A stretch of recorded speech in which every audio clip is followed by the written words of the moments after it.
Hello, I'm Mrs. Phillips and I'm Head of History here at Haygrove School, and I'd like to tell you a little bit about the History GCSE. So there are 4 units we study as part of GCSE History, quite varied in nature, giving you a good overview of history and setting you up well for A-levels should you decide to continue studying history at university. So let me tell you about these 4 units. First of all, we study the Cold War. We're looking then at how the relationships between Russia and America have changed throughout the 20th century as a result of a reaction to World War II and their alliance they formed in the Second World War, and looking at really how we at many points came to a very dangerous situation where full-scale war between these two superpowers nearly broke out. And because of the developments in technology and weaponry at this time, could potentially have led to the worst war the world had ever seen, with nuclear technology being a real threat. So we're going to look at things like the Cuban Missile Crisis and the U-2 crisis.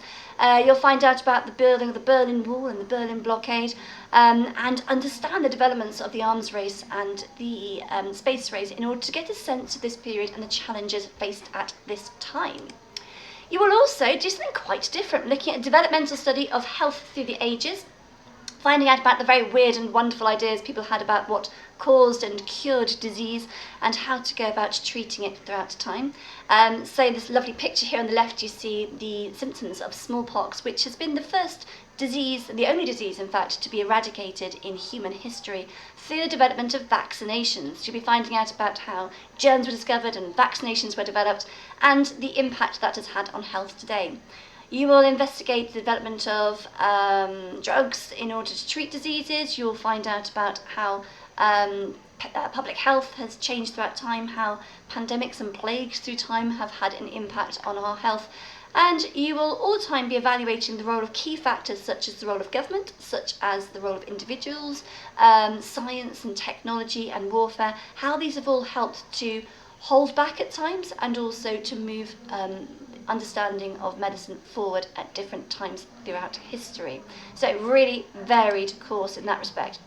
We also then study the American West, or America 1840 till 1895, finding out about how America was transformed at this time from starting off as a selection of states along the east coast of what is now United States of America, of North America, and how and why the United States spread and expanded westwards, and of course the consequences for this. So we'll look at the relationship between the Americans and the Native Americans as they came into increasing contact, and we'll look at conflicts that emerged throughout this time. For example, we will do a depth study on the American Civil War.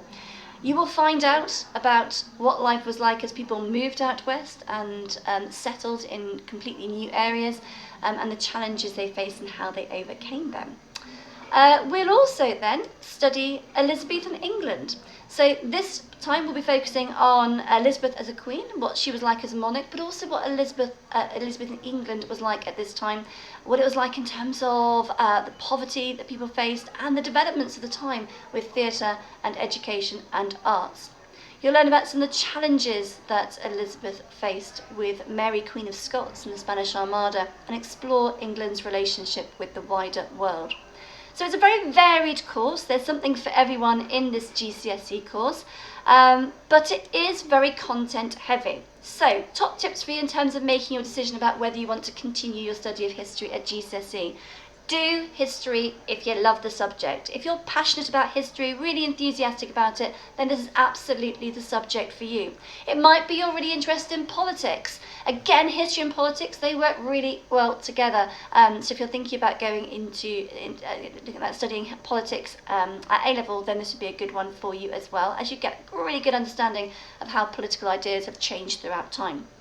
If you're curious about the past and keen to understand how it shaped our world today, again, this is the course for you. This is an academic subject, and I stress that to you because there is a lot of respect that comes with the subject, a huge amount of knowledge to acquire and to retain with this particular subject, and as such it is well respected by universities and colleges, but you also have to think about the skills that you develop in this subject. So if you're thinking about pursuing a career in history or archaeology, then obviously this is the course for you. But also if you're thinking about law or journalism or any career where research, analysis, evaluation and communication skills are important, then again, this is a good GCSE option for you. Throughout this course, we develop those key skills of, yes, developing knowledge and retention skills, but also looking at analysing events, looking at why things have happened, looking at causes and consequences and significance, looking at how and why things have changed, and how and why things didn't change at sometimes. We'll be thinking about what similarities and differences there are, and really piecing things together to look at the big picture, looking at the wider context of the topics that we study. All these skills then are transferable skills that will set you up well in whatever you choose to do. Don't take the subject if it is something that all your friends are doing, okay? You've got to want to do it for yourself, okay? So don't take it if you're not interested in history, because you won't enjoy it so much, and you perhaps would be better taking a different topic, a different subject. Don't take it if you just want to do it because you really, really love being taught by one of your teachers at the moment. I can't guarantee which teacher you'll have, but it will be either myself or Miss White. I can't guarantee which one, so don't base it on your teacher. Don't take it if you're not willing to work hard. As I've said, this is a challenging GCSE. There is a huge amount to learn, and it's all for 2 exams at the end of year 11. So there's no coursework. It is exam based, and if you don't like exams, then perhaps this wouldn't be the best one for you. Likewise, if you don't like reading and writing, this is not the subject. This is an academic subject. Every single question in the exam requires an extended answer to some extent. So you need to be very, very aware of the fact that you'll be writing in paragraphs the whole time. If you don't like writing in paragraphs, then again, this is not the subject for you. So really do think about how you like to work, what you do and don't like doing as you make decisions for your GCSEs. This is, however, a very academic subject, as I've said, which is well respected and received well by universities and colleges. How you're assessed then? Well, it's going to be in 2 exams. No coursework, so it's an exam based only, and both exams take place at the end of year 11. Throughout your time in history, we'll do lots and lots of practice exam papers to prepare you for exams and to give you an idea of how you're going to be doing. But they won't count towards the real thing. It's going to be the 2 exams right at the end. So each exam is equally weighted. So your paper 1 exam will be on modern world history, looking at your work on Cold War and the American West. That'll be worth 50% of the overall GCSE, with each unit being worth 25% each. And then your paper 2 exam will be based on British history, which again is worth 50% of the GCSE, and each unit worth 25% each. That's for health and for Elizabethan England. We're really proud of the results that we get in history. So in the last exams series, so we didn't have exams last year, so in 2019, 77% of our students achieved a grade 4 or above, which we're really proud of. It's a fantastic set of results.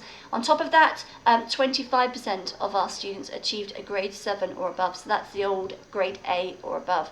So we do get really good results in history, but it is worth bearing in mind that is based on the back of hard work. We as teachers know how to get you those grades, but the work has to come from you. So I hope that's given you a clue, an idea of what it is you'll be facing if you decide to take GCSE history. Do think very carefully about your options. Do make sure that you ask either myself or Miss White if you have any questions at all about GCSE history. And I look forward to welcoming lots of you to our course next year. Thank you very much. Goodbye.